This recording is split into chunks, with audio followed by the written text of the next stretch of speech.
আমার নবী বলেন, উম্মত, আমার একটা সুন্নতকে কেউ যদি পালন করে, আমার সুন্নত মতো জীবন পরিচালনা করে, নবী বলেন, মান আহাব্বা সুন্নতি, যারা নবীর সুন্নতকে মোহাব্বত করবে, অর্থাৎ নবীর সুন্নত মতো জীবন পরিচালনা করবে, আল্লাহর নবী বলেন, ফাকাদ আহাব্বানি, অবশ্যই সে আমি নবীকে ভালোবাসে। আর আমি নবীকে যে ভালোবাসে, ওয়ামান আহাব্বানি, সে যেন আমারে ভালোবাসে। আমারে ভালোবাসার কারণে আমি নবী ঘোষণা দিলাম, কানা মাই ফিল জান্নাহ। নবী বলেন, এই লোকটা আমি নবীর সঙ্গে জান্নাতের মধ্যে থাকবে।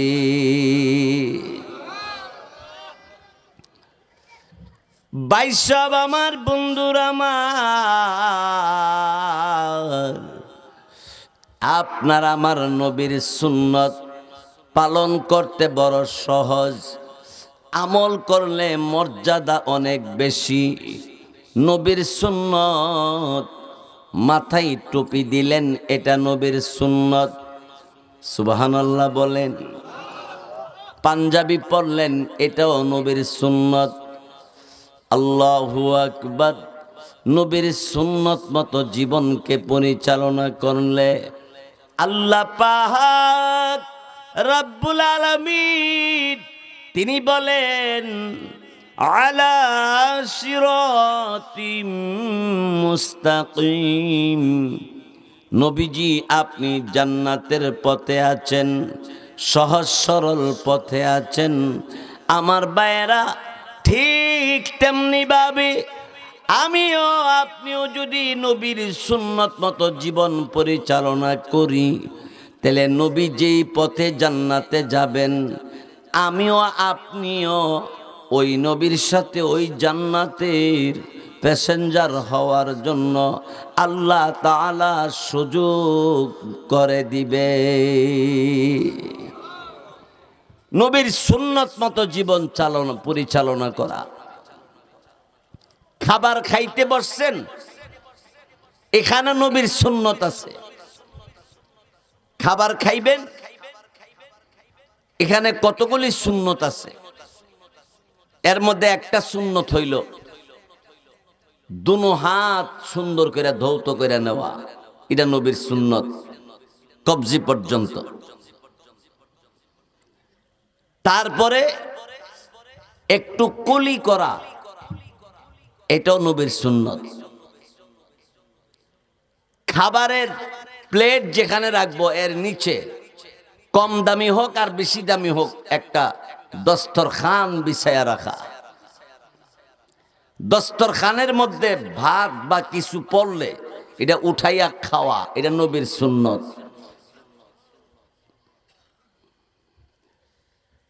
আর প্লেটের বাসনের ডান দিক থেকে খাবার আরম্ভ করা, এগুলো হইল নবীর সুন্নত। খাবার শুরু করার আগে নবীর সুন্নত হইল বিসমিল্লাহি ওয়া আলা বারাকাতিল্লাহ। পারেন সবাই? পড়েন, বিসমিল্লাহি ওয়া আলা বারাকাতিল্লাহ।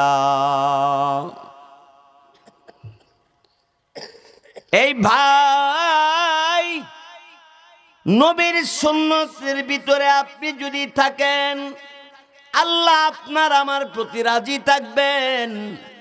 এই যে খাবার খাওয়ার শুরুতে বিসমিল্লাহি ওয়া আলা বারাকাতিল্লাহ, আপনি যে নবীর সুন্নত মতো এই দোয়া পড়া খাইলেন, এই দোয়াটা পড়া নবীর সুন্নত। ও আমার ভাইয়েরা, বন্ধুরা আমার, খাবারের ভিতরে মাঝে মধ্যে আলহামদুলিল্লাহ বলা। খাবার খাইতেছেন, মাশাআল্লাহ, আলহামদুলিল্লাহ বলা, এটাও নবীর সুন্নত। এই ভাই আলা সিরাতিম মুস্তাকিম, আল্লাহ জানায় দিলেন নবীজি আপনি সহজ সরল পথে আছেন, জান্নাতের পথে আপনি আছেন। নবী গো, আপনার উম্মত যদি আপনাকে ভালোবাসে, আপনার সুন্নতকে যদি ভালোবাসে, আমিন আল্লাহ পাক ঘোষণা দিলাম ইউহিব্বুকুমুল্লাহ, ইউহিব্বুকুমুল্লাহ।